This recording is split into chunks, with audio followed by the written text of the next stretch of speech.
2 दिवसापूर्वी जी घटना घडली,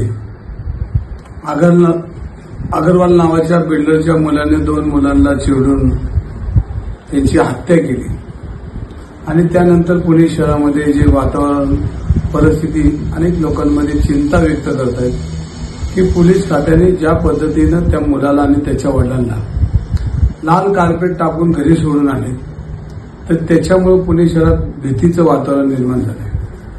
आज वडगाव शिरी असेल, खराडे असेल, पुणे शहरात अनेक पब संस्कृतीचा प्रयोग वाढत चाललाय आणि वडगाव शहरातल्या अनेक नागरिकांनी सातत्यानं पोलीस खात्याला तशी सूचना दिल्या, विनंती केली, निवेदन दिले.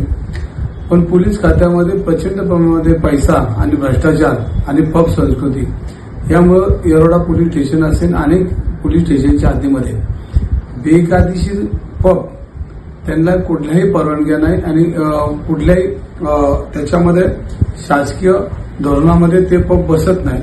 अशा पबमध्ये लहान लहान मुलं ज्या पद्धतीनं त्या ठिकाणी वावर असतो आणि अनेक मुलं बिघडायचं काम या पब संस्कृतीमध्ये होतंय.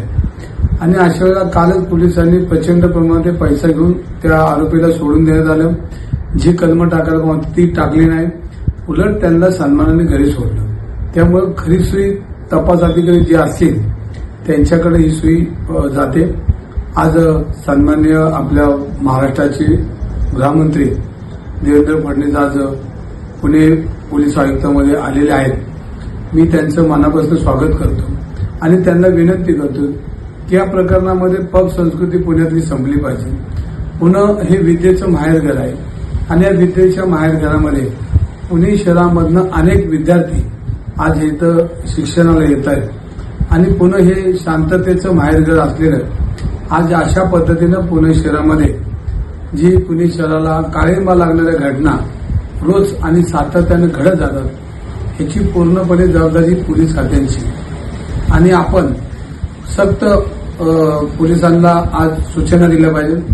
त्यांना माझ्या मनापासून पुणेकरांच्या वतीने मी त्यांना विनंती करतो की हा तपास अधिकारी जो आहे याच्यावर कडक कारवाई केली पाहिजे.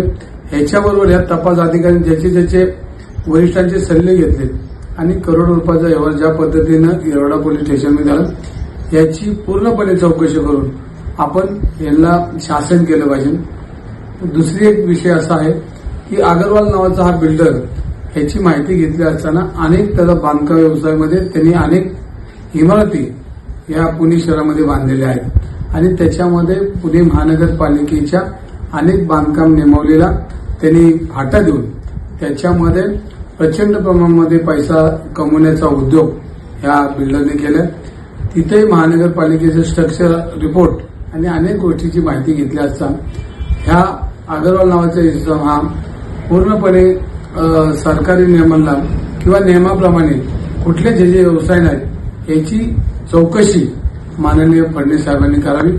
आणि हे सगळं करत असताना आज आपण पुणे शहरामध्ये आलाय, कमिशनर ऑफिसमध्ये आलाय.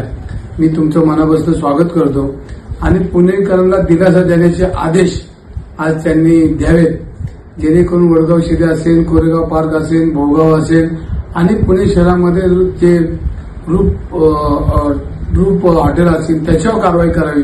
आणि आजच्याच त्यांनी पोलिसांना आदेश द्यावे आणि काही पोलीस स्टेशनच्या हद्दीतले पोलीस हे पबवर जाऊन स्वतःचा पब असल्यासारखं वावरताना आपल्याला दिसतात याची चौकशी करावी आणि ताबडतोब हे सगळे आदेश त्यांनी अगरवालची पूर्णपणे व्यवसायाची चौकशी झाली पाहिजे.